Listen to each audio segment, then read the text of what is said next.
Good morning students. बच्चों, environmental biology और ecology unit जो अपनी रनिंग में है, इसमें chapter number 15 biodiversity and conservation में अपन बच्चों पैटर्न्स ऑफ बायोडाइवर्सिटी तक का स्टडी कंप्लीट कर चुके हैं। इस वीडियो लेक्चर में अपन स्टार्ट करने वाले हैं importance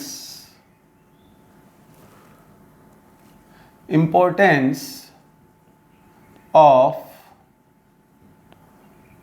biodiversity to the ecosystem. Importance of biodiversity to the ecosystem.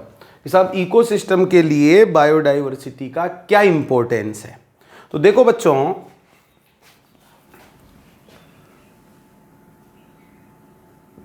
Number of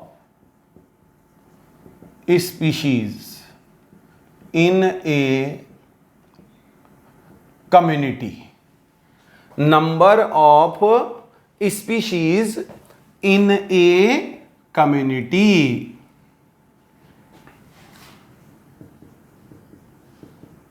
affect the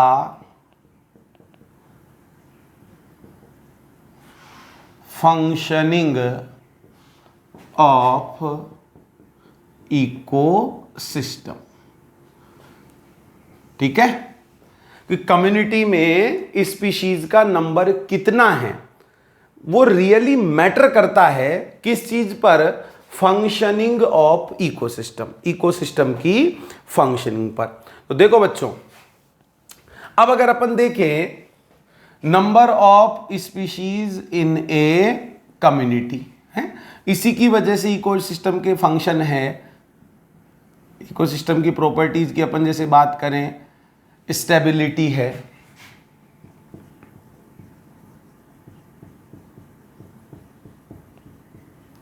productivity है, और साथ साथ हेल्थ ऑफ इकोसिस्टम। ठीक है, तो किसी कम्युनिटी में स्पीशीज के नंबर से इकोसिस्टम की स्टेबिलिटी, इकोसिस्टम की प्रोडक्टिविटी, इकोसिस्टम की हेल्थ, ये सब चीजें बच्चों क्या होती है? अफेक्ट होती है। अब देखो, इसको अपन कैसे एक्सप्लेन कर सकते हैं? Community with high number of species, community with high number of species, more stability, या उस कम्युनिटी को अपन क्या कहेंगे? More stable community. अगर किसी कम्युनिटी में स्पीशीज का नंबर ज्यादा है तो ऐसा इकोसिस्टम ज्यादा स्टेबिलिटी शो करेगा और उस कम्युनिटी को मोर स्टेबल कम्युनिटी माना जाएगा। Community with less number of species, community with less number of species, तो बच्चों इकोसिस्टम की लेस स्टेबिलिटी, इकोसिस्टम की स्टेबिलिटी क्या मानी जाएगी? लेस मानी जाएगी, और इसको लेस स्टेबल कम्युनिटी क्या कहेंगे बच्चों? Less stable community. तो सिंपल सी बात है, एक community having more number of species, so community known as stable community and ecosystem stability is more। किसी इकोसिस्टम की कम्युनिटी में जितनी ज़्यादा स्पीशीज होंगी वो इकोसिस्टम उतना ही स्टेबल माना जाएगा, वो कम्युनिटी उतनी ही अधिक स्टेबल मानी जाएगी। अब बच्चों क्वेश्चन ये है कि अपने को मीनिंग क्या लगाना है, कौन सी कम्युनिटी को अपन स्टेबल कहें। तो क्वेश्चन क्या है बच्चों, यहां पर क्वेश्चन क्या है, what is the meaning of stable community, what is the meaning of stable community. तो इस क्वेश्चन का बच्चों अपन आंसर जानते हैं कि कौन सी कम्युनिटी को अपन स्टेबल मानेंगे या स्टेबल कम्युनिटी का मीनिंग क्या माना जाएगा। तो देखो बच्चों, फर्स्ट इसका आंसर कैसे देंगे, first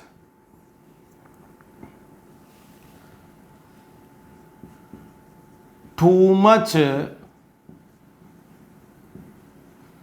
variations not occur in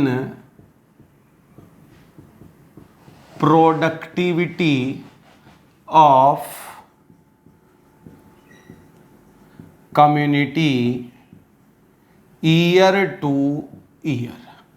साल दर साल too much variation not occur, जो कम्युनिटी की प्रोडक्टिविटी होती है उस कम्युनिटी की प्रोडक्टिविटी में ईयर टू ईयर ज्यादा वेरिएशन नहीं होने चाहिए, मतलब प्रोडक्टिविटी ऑलमोस्ट सेम बनी रहनी चाहिए ईयर टू ईयर। ऐसी कम्युनिटी को स्टेबल कम्युनिटी माना जाएगा। Second,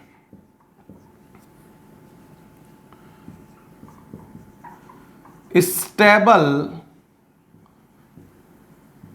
community shows resistant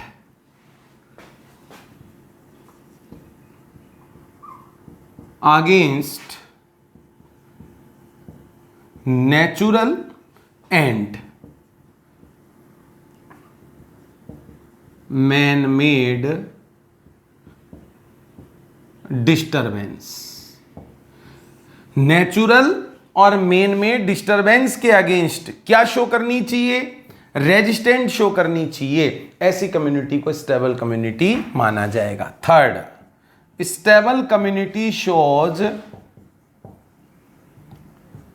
resistant against invasions of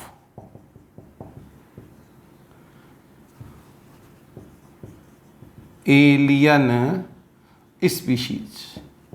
alien species का जो इन्वेजन होता है, आक्रमण होता है, उसके अगेंस्ट भी कम्युनिटी क्या शो करनी चाहिए, रेजिस्टेंस शो करनी चाहिए। तो 3 फैक्ट हैं जिनको अपने को अच्छी तरह से याद रखना है। First, productivity year two year same रहनी चाहिए, उसमें ज्यादा वेरिएशन देखने को ना मिले। Community shows resistance against man made and natural disturbance known as stable community। community shows resistance against invasion of alien species known as stable community। तो बच्चों क्वेश्चन का आंसर मिल गया। What is the meaning of stable community. Stable community से अपने को meaning क्या लगाना है, ये सब मीनिंग लगाने हैं। अब देखो बच्चों, पीछे अपन देख चुके, किसी कम्युनिटी में स्पीशीज का नंबर ज्यादा होगा तो वो कम्युनिटी उतनी ही ज्यादा स्टेबल मानी जाएगी। एक इकोलॉजिस्ट थे डेविड टिलमैन, अपने एनसीईआरटी में लिखा हुआ है, अच्छी तरह से ध्यान रखना बच्चों, डेविड टिलमैन। तो डेविड टिलमैन ने जो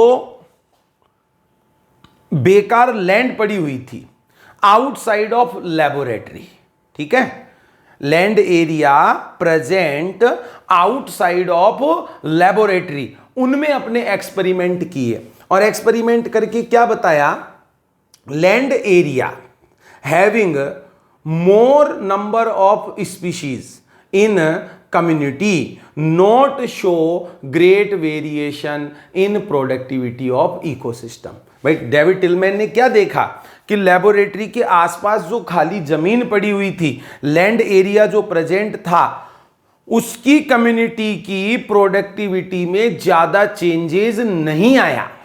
किस वजह से? ज्यादा स्पीशीज प्रेजेंट होने की वजह से। क्लियर? अगर स्पीशीज ज्यादा होती है, एरिया बढ़ता है, तो प्रोडक्टिविटी भी बढ़ती है। यह चीज बच्चों डेविड टिलमैन ने अपने एक्सपेरिमेंट में बताई थी। अब अपन पढ़ रहे हैं इंपॉर्टेंस बायोडाइवर्सिटी का इकोसिस्टम में। और बच्चों बायोडाइवर्सिटी के इंपॉर्टेंस को एक्सप्लेन करने के लिए एक हाइपोथेसिस अपनी बुक में दी हुई है, जिसको अपन बोलते हैं rivet popper hypothesis, given by Paul ईहरलिख।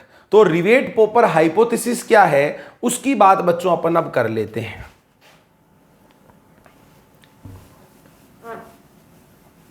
Rivet popper hypothesis किस चीज को एक्सप्लेन करने के लिए है? Importance of biodiversity in ecosystem. Ecosystem में बायोडाइवर्सिटी का इंपॉर्टेंस क्या है, तो ध्यान से समझेंगे बच्चों। Rivet popper hypothesis, rivet popper hypothesis किस चीज को एक्सप्लेन करती है? Importance of biodiversity in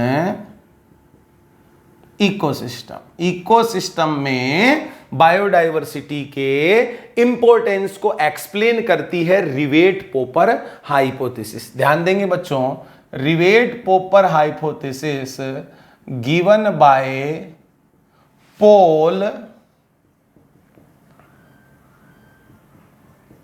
एहरलिख। Paul Ehrlich के द्वारा यह रिवेट पोपर हाइपोथेसिस दी गई थी। अब क्या बताया बच्चों इन्होंने, देखो सपोज एक एयरप्लेन है, airplane assumed as a ecosystem. Airplane को बच्चों किससे कंपेयर कर लिया? इकोसिस्टम से।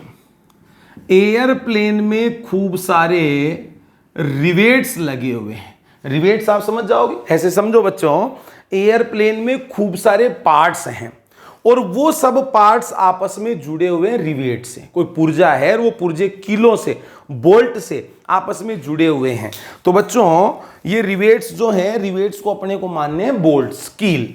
और रिवेट को कंपेयर किया है किससे? As a species. ठीक है, next rivets of wings. Rivets of wings, इनको बच्चों कंसीडर किया है एज ए की species, more important species. Clear? तो बच्चों जो रिवेट पोपर हाइपोथेसिस दी पॉल एहरलिख ने, ये दो तीन बातें तो पहले ध्यान रखनी है। Airplane assumed as a ecosystem, rivets assumed as a species, and rivets of wings assumed as a की स्पीशीज। अब बच्चों क्या कहता है पॉल एहरलिख? सपोज ट्रैवलर्स हैं, ट्रैवलिंग कर रहे हैं एयरप्लेन में। ठीक है, अब ट्रैवलर्स जो एयरप्लेन में ट्रैवलिंग कर रहे हैं, suppose traveller during travelling rivet को खोलकर अपने साथ में ले आते हैं। ठीक है, इट मींस एयरप्लेन में से रिवेट खोलकर ले गए travellers. What is airplane? Ecosystem. Rivets species, it means species are removed from ecosystem. Rivets remove from airplane, it means species removed from ecosystem. अब बच्चों इकोसिस्टम में खूब सारी स्पीशीज होती है, वैसे ही अपने को मानना है एयरप्लेन में खूब सारे रिवेट्स हैं।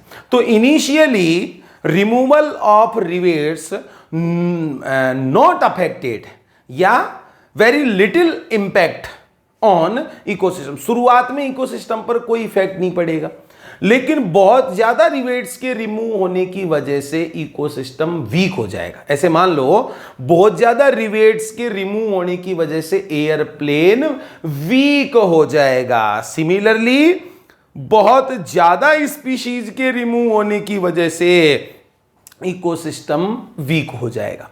अब बच्चों कौन सा रिवेट रिमूव किया गया है, पैसेंजर या ट्रैवलर कौन सा रिवेट लेके गए इस पर भी डिपेंड करता है। सपोज कोई ट्रैवलर हैं, वो लेकर चले जाते हैं रिवेट्स ऑफ विंग्स, पंखों के रिवेट को, ब्लेड के रिवेट्स को ही लेकर अगर चले जाएंगे तो बच्चों रिवेट्स ऑफ विंग्स को कैसे एज्यूम किया गया, एज ए की स्पीशीज। तो बच्चों अगर पंखों के रिवेट को ट्रैवलर या पैसेंजर अपने साथ में ले जाएगा तो एयरप्लेन उड़ ही नहीं पाएगा। इट मींस जो इकोसिस्टम है वो फंक्शन कर ही नहीं पाएगा। तो हर रिवेट का जैसे एयरप्लेन में एक इंपॉर्टेंट रोल है, वैसे ही बच्चों हर स्पीशीज का इकोसिस्टम में इंपॉर्टेंट रोल होता है।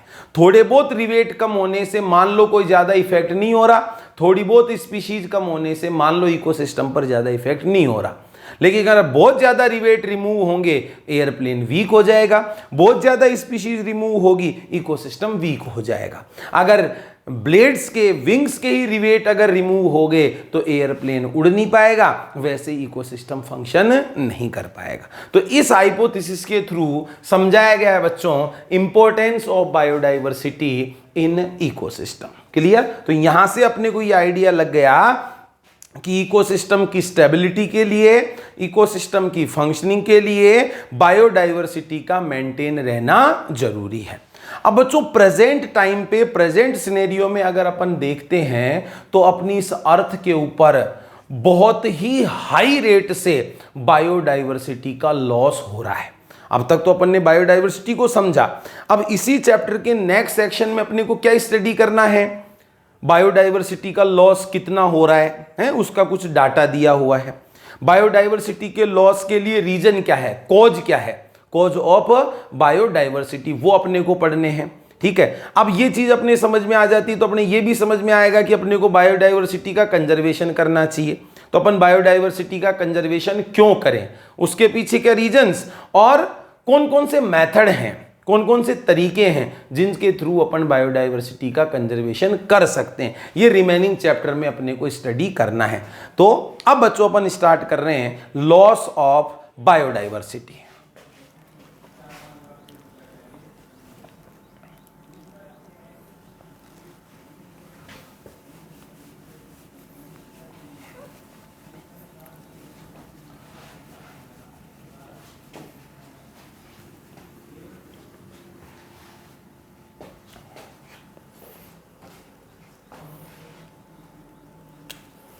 देखो बच्चों, लॉस ऑफ बायोडाइवर्सिटी।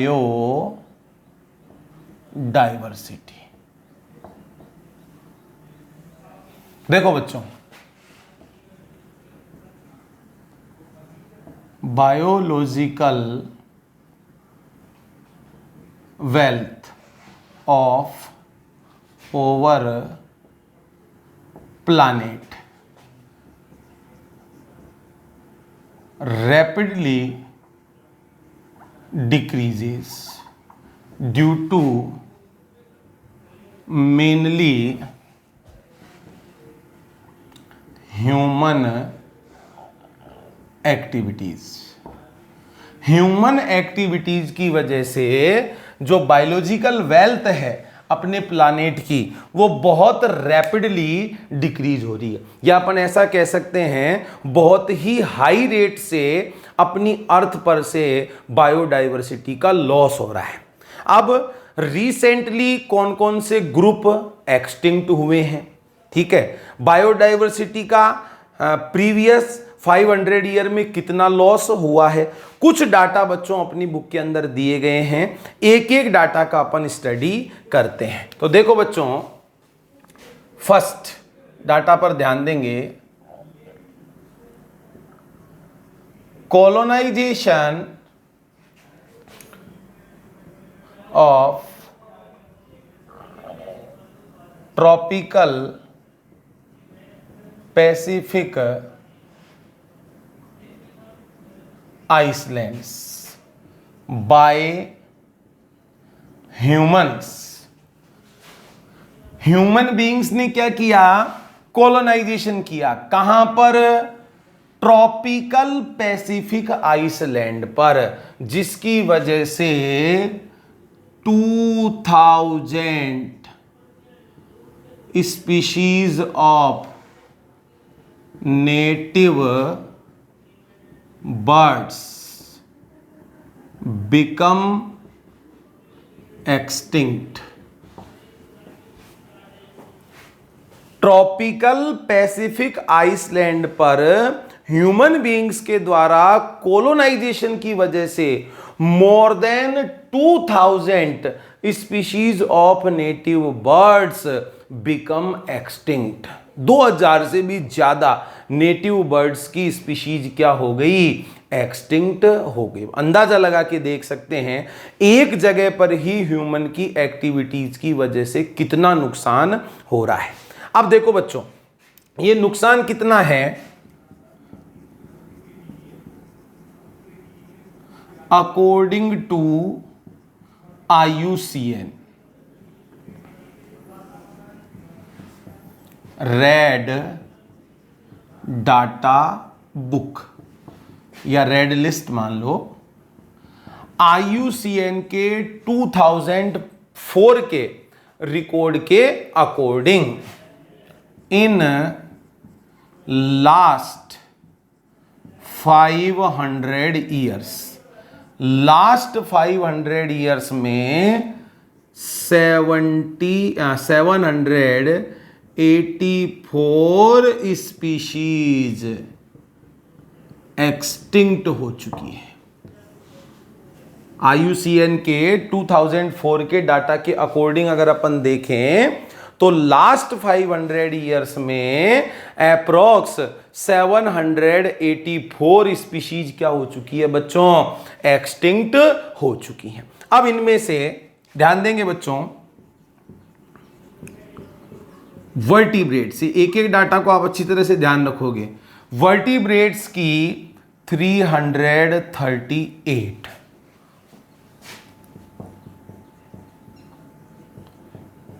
इनवर्टिब्रेट्स की 359 एंड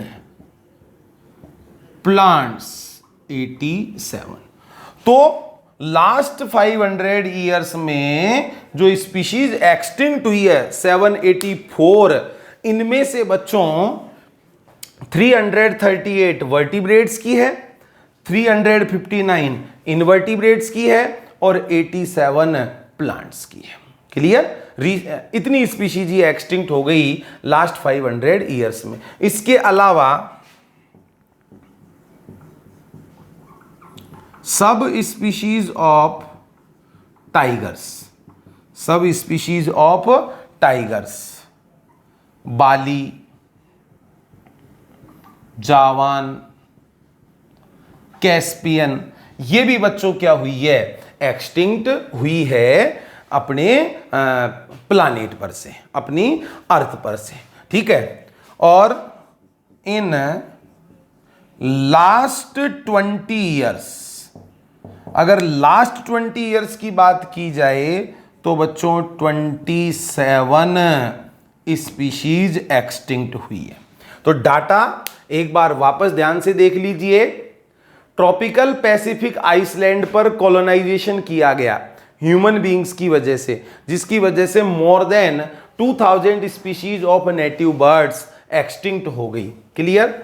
IUCN के 2004 के डाटा के अकॉर्डिंग लास्ट 500 ईयर में 784 स्पीशीज एक्सटिंक्ट हुई है, जिनमें से 338 वर्टिब्रेट्स, 359 इनवर्टिब्रेट्स एंड 87 प्लांट्स की स्पीशीज है। ओके?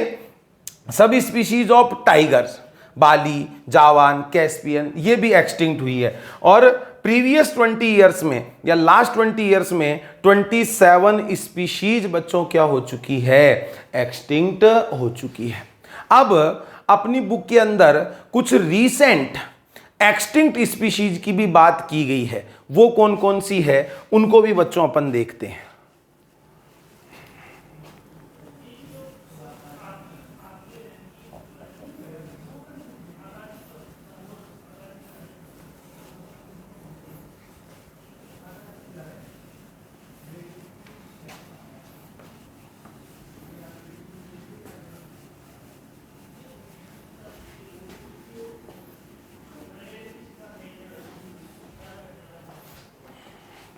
देखो बच्चों, list of some recent extinction, जैसे name of living being, name of living being और नेम ऑफ कंट्री, कहां से एक्सटिंक्ट हुआ है। फर्स्ट एग्जाम्पल है बच्चों डोडो, और ये जो डोडो बर्ड है मॉरिशस। अच्छी तरह से ध्यान रखेंगे बच्चों, जो रीसेंट एग्जाम्पल हैं, रीसेंट लिस्ट है, उसमें नाम ऐड हुआ है डोडो बर्ड का, कहां से, मॉरिशस से। Second क्वेगा, Africa. क्वेगा जैसे बच्चों जेब्रा होता है ना, zebra, similar like zebra animal होता है क्वेगा, कहां का, अफ्रीका का, ये भी रीसेंट एक्सटिंक्शन है। थर्ड थाइलेसिन, ऑस्ट्रेलिया है, जैकॉल या वॉल्फ के जैसा सिमिलर सा मिलता हुआ एनिमल होता है ये थाइलेसिन, ये भी रीसेंट एक्सटिंक्शन है, कहां से, ऑस्ट्रेलिया से। और फोर्थ एग्जाम्पल दिया हुआ है बच्चों Steller sea cow from Russia, from Russia. तो ये हो जाएगी बच्चों list of some recent extinction, ठीक है। Dodo Mauritius, quagga Africa, thylacine Australia और स्टीलर सी काउ रसिया, ठीक है। ये लिस्ट भी आपको बच्चों ध्यान रखनी है। अब आपको एक वेरी वेरी इंपॉर्टेंट चीज ध्यान रखनी है, at present 15,500 more than 15,500 species face threat of extinction।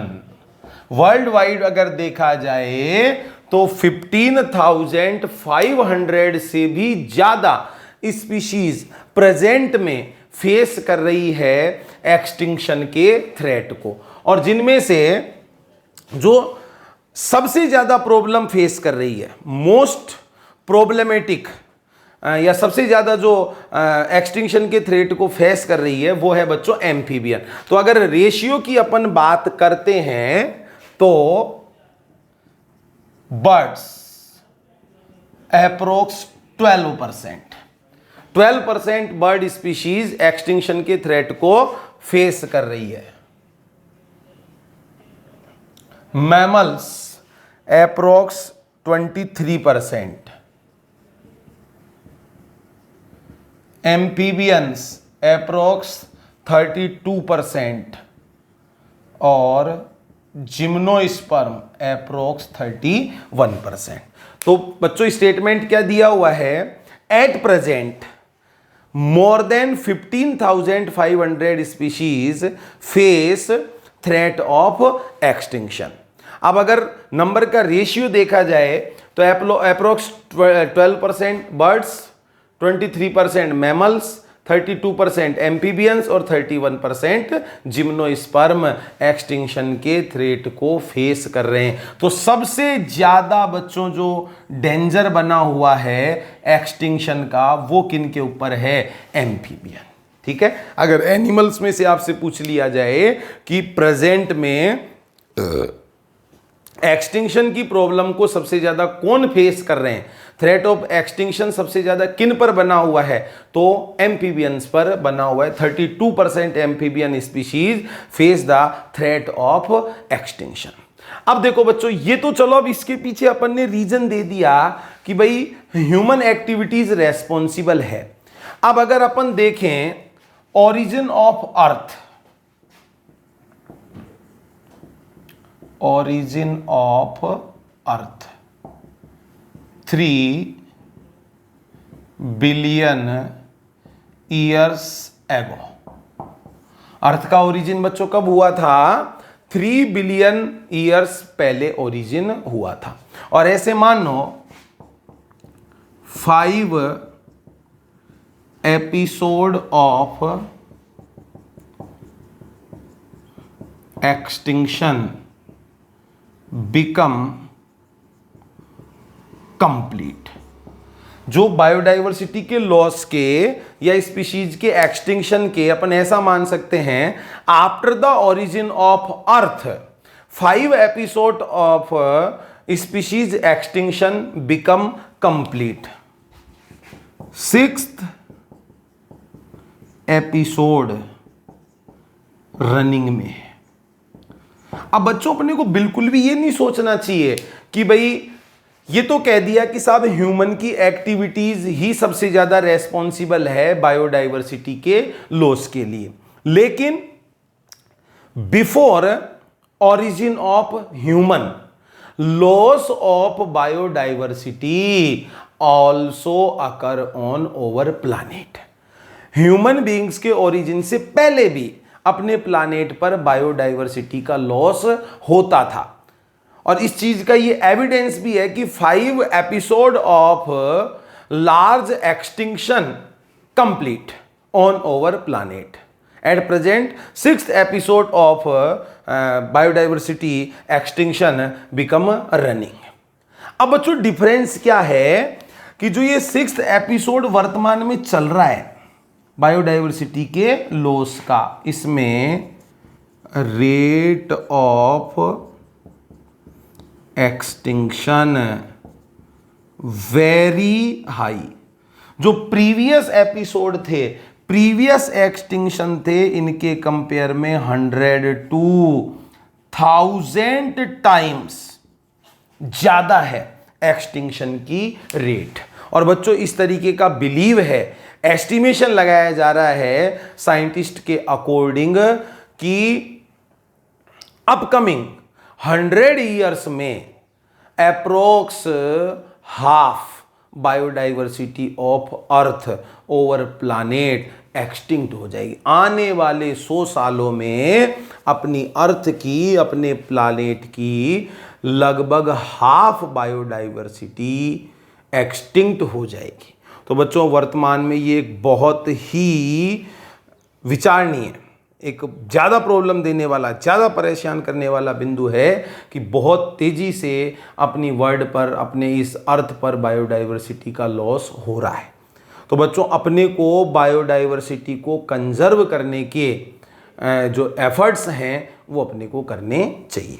तो ये तो बच्चों लॉस ऑफ बायोडाइवर्सिटी के डाटा जो भी दिए हुए हैं अपनी बुक में वो कंप्लीट होते हैं। अब अपन देखते हैं कोजेज। कोज क्या है, रीजन क्या है बायोडाइवर्सिटी के लॉस के।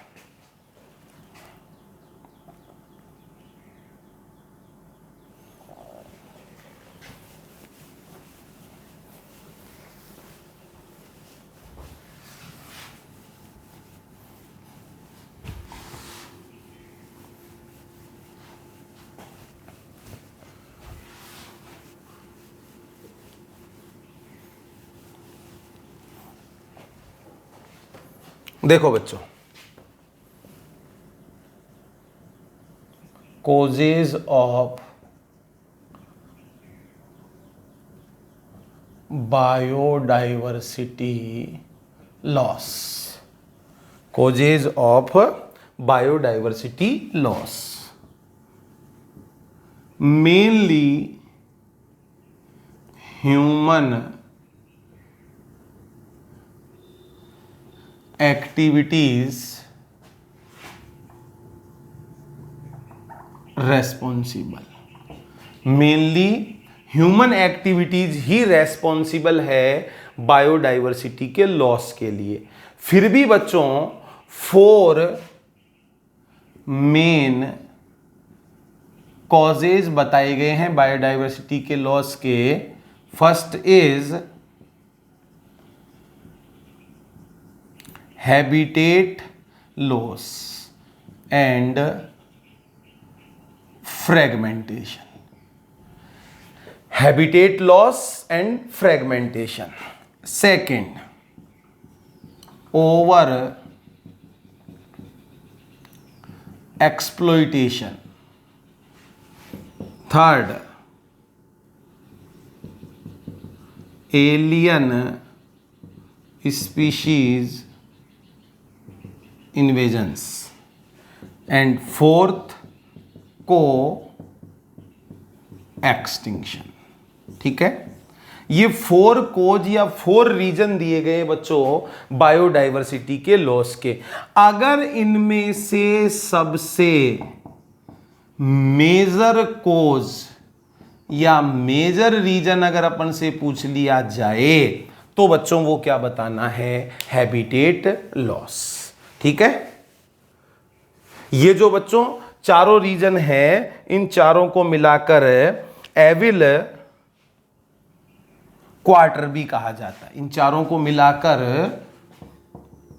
एविल क्वार्टर, बुराइयों की चौगड्डी, चांडाल चौकड़ी भी अपन इस चीज को कह सकते हैं। अब अपन को बच्चों एक एक समझना है। देखो, हैबिटेट लॉस, जिस हिसाब से अपने वर्ल्ड में पॉपुलेशन इंक्रीज हो रही है, इंडस्ट्रियलाइजेशन चल रहा है, सिविलाइजेशन चल रहा है, जो क्रॉप लैंड है, खेती योग्य जो जमीन है वो धीरे धीरे कम हो रही है, पॉपुलेशन बढ़ रही है। अब पॉपुलेशन को मान लो रहने के लिए जगह भी चाहिए, है, ट्रांसपोर्ट के लिए रोड बनाने की रिक्वायरमेंट रहती है, जैसे ट्रेन की लाइंस बिछाई जाती है, एयरपोर्ट वगैरह बनाए जाते हैं। तो बहुत सारी जो लैंड एरिया है वो लैंड एरिया ऐसे मान लो यूज ले लिया जाता है। तो उस लैंड एरिया पर जितने भी ऑर्गेनिज्म के हैबिटेट थे वो हैबिटेट क्या हो गए? डिस्ट्रॉय हो गए। अब बताओ, वो हैबिटेट का लॉस होने की वजह से वहां पर जो ऑक्यूपाई थे लिविंग बीइंग्स वो कहां पर जाएंगे? या तो दूसरे हैबिटेट में जाएंगे, अदरवाइज उनकी डेथ हो जाए। तो एक सबसे मेन रीजन है ये बायोडाइवर्सिटी के लॉस का, क्या? हैबिटेट का डिस्ट्रॉय होना। पॉल्यूशन की वजह से जो लार्जर साइज के हैबिटेट थे वो भी बच्चों छोटे छोटे पार्ट्स में डिवाइड हो गए। इसको अपन कहेंगे फ्रेगमेंटेशन। ठीक है, लार्जर हैबिटेट या larger sized area containing habitat divided into small portions due to impact of pollution. Pollution की वजह से छोटे छोटे पार्ट में डिवाइड हो गए। अब बच्चों इस चीज की वजह से मैमल्स हैं, बर्ड्स हैं, ये बहुत बुरी तरह अफेक्ट हुए हैं। मैमल्स को, बर्ड्स को अपने माइग्रेटरी एक्टिविटीज़ के लिए, अपनी रिप्रोडक्टिव एक्टिविटीज़ के लिए लार्जर सरफेस एरिया रिक्वायर्ड होता है। और जब सरफेस एरिया या ऐसे मान लो हैबिटेट का फ्रेगमेंटेशन हो जाता है तो लार्जर एरिया उनको अवेलेबल नहीं हो पाता for migratory activities and reproductive activities. Okay, second देखो बच्चों, ओवर एक्सप्लॉइटेशन। एक तो चीज़ है रिक्वायरमेंट और एक है ग्रेडीनेस। नेचर से अपने को नेचुरल रिसोर्सेज मिलते हैं, तो बच्चों अबंडेंट अमाउंट में नेचुरल रिसोर्सेज अवेलेबल है। रिक्वायरमेंट के अकॉर्डिंग यूज लिया जाए तो आराम से यूज लिए जाते हैं, लेकिन जब रिक्वायरमेंट कन्वर्ट हो जाए ग्रेडीनेस में तो फिर बच्चों ह्यूमन बीइंग क्या करते हैं? ओवर एक्सप्लॉइटेशन करते हैं। और बहुत सारी स्पीशीज ऐसी है जो ओवर एक्सप्लॉइटेशन की ओवर एक्सप्लॉइटेशन की वजह से क्या हो गई बच्चों? एक्सटिंक्ट हो गई। जैसे ओवर एक्सप्लॉइटेशन का एग्जांपल अपन देखें, stealer sea cow, passenger pigeon, ये बच्चों किसकी वजह से एक्सटिंक्ट हुए हैं? ओवर एक्सप्लॉइटेशन की वजह से। एलियन स्पीशीज इन्वेजन, अपन जानते हैं बच्चों, अब देखो नेचुरली इन्वेजन हो एलियन स्पीशीज का या मैन मेड एक्टिविटी हो, कोई न्यू जो हैबिटेट होता है और उस न्यू हैबिटेट में कोई एलियन स्पीशीज आती है तो वहां पर बच्चों एलियन स्पीशीज के नेचुरल प्रेडेटर नहीं होते हैं। तो जो एलियन स्पीशीज है वो बहुत ही विगोरसली क्या करती है, ग्रोथ करती है, और वहां की जो नेटिव स्पीशीज होती है उनके लिए प्रॉब्लम क्रिएट कर देती है। जैसे अपनी बुक में एग्जाम्पल दिया है Nile perch, fish of Nile river. ठीक है, नाइल रिवर की फिश है नाइल पर्च, और उस नाइल पर्च को डाला गया विक्टोरिया लेक में। कहां पर डाला गया बच्चों, विक्टोरिया लेक में। उस विक्टोरिया लेक में पहले से रहने वाली वहां की रेजिडेंट सिल्चिड फिश, कौन सी फिश थी, सिल्चिड फिश। तो approx 200 species of cichlid fish become extinct after entry of Nile perch in Victoria lake. Victoria lake में नाइल पर्च की एंट्री की वजह से वहां पर रहने वाली सिल्चिड फिश की 200 से भी ज्यादा स्पीशीज एक्सटिंक्ट हो गई। ऐसे ही बच्चों अफ्रीकन कैटफिश, अफ्रीकन कैटफिश को फिशिंग के लिए जैसे अपने इंडिया की रिवर में डाला गया, तो उस अफ्रीकन कैटफिश की वजह से अपने जो इंडियन कैटफिश थी वो बच्चों बहुत बुरी तरह से अफेक्ट हुई। ऐसे ही आप जानते हो पार्थेनियम है, कैरेट ग्रास है, आइकोर्निया है, लेंटाना है, तो इन सब की वजह, ये सब क्या है बच्चों, एलियन प्लांट्स है, इनकी वजह से भी अपना इकोसिस्टम या दूसरे प्लांट बहुत ज्यादा अफेक्ट हुए हैं। तो ये सारी कहानी बच्चों किस में आ जाएगी, एलियन स्पीशीज इन्वेजन्स। और लास्ट है को एक्सटिंक्शन। चैप्टर नंबर 13 में अपन ने इंटर स्पेसिफिक रिलेशनशिप पढ़े हैं। तो बच्चों कुछ इंटर स्पेसिफिक रिलेशनशिप जो होते हैं वो ओब्लिगेटरी बेनिफिशियल टाइप के रिलेशनशिप होते हैं। ठीक है, बोथ स्पीशीज एक दूसरे को बेनिफिट पहुंचाती है और उनके बीच का रिलेशनशिप ओब्लिगेटरी भी होता है। दोनों का काम एक दूसरे के बिना नहीं चल सकता। अभी जैसे मान लो अपन बात करें, पोलिनेटर इंसेक्ट है।